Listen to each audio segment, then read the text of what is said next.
Je vous salue dans le nom précieux de notre Seigneur et Sauveur Jésus-Christ. Je prie au nom de Jésus. Père, je te rends toute la gloire et l'adoration. L'atmosphère sous ton contrôle total. Ton sang inonde. Et que ton Esprit Saint, mon Dieu, vienne nous conduire dans tes voies, afin que nous ne perdons point ta face au nom de Jésus. Amen. Allez. Je viens encore. On risque de dire que ce monsieur-là, c'est un songeur. N'ayez pas de crainte. Joseph a commencé par des songes. Donc comprenez de quoi je vais parler. Voilà, si je ne mets pas cela, vous n'allez pas comprendre aussi la suite des choses. Pourquoi est-ce que je dis ceci? Pourquoi est-ce que je raconte ceci? Voilà. Ce songe que je vais raconter, c'est concernant le Seigneur qui a attiré son attention sur ses serviteurs. Je crois bien. Chacun va entendre. Mais je sais ce que le Seigneur m'a fait comprendre. Voilà. Dans ce songe-là, je me retrouvais devant une personne qui était couchée.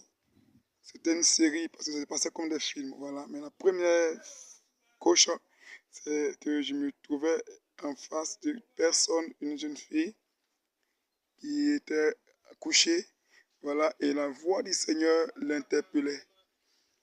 Voilà, comme dans ton sommeil, le Seigneur te réveille, ma fille. Voilà, et je voyais, c'était dans le mur. Il y avait une forme, voilà, d'apparence qui était dans le mur, mais qui était en train de l'interpeller, qui l'appelait. Elle avait sa tête du côté de ce mur-là, voilà. Et il disait doucement à sa fille. Il appelait par son nom. Et elle se réveille là, et elle commence, elle se tient sur ses pieds. Et dit, oui Seigneur, je t'écoute. Et oui Seigneur, je t'écoute. Mais elle est en train de dormir. Elle a arrêté comme ça, en train de somnoler. Elle a arrêté, en train de somnoler. Oui Seigneur, je t'écoute. Et pendant qu'elle est en train de parler, elle somnole seulement. Et puis, elle s'est recouchée. Quand il a fini de donner son message, elle s'est couchée. Et là, je viens maintenant vers elle pour lui demander, attends, si tout à l'heure tu te demandes qu'est-ce qu'il a dit, est-ce que tu peux savoir de quoi il a parlé? Qu'est-ce que tu vas dire?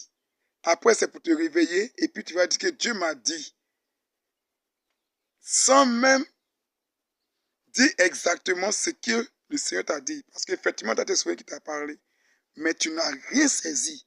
Et tu vas dire que Dieu t'a dit. C'est pas la peine. Et j'étais comme ça en train de dire, mais ce n'est pas la peine. Et puis, la séquence passe. Et après cette image, là, je me retrouve avec un frère, oui.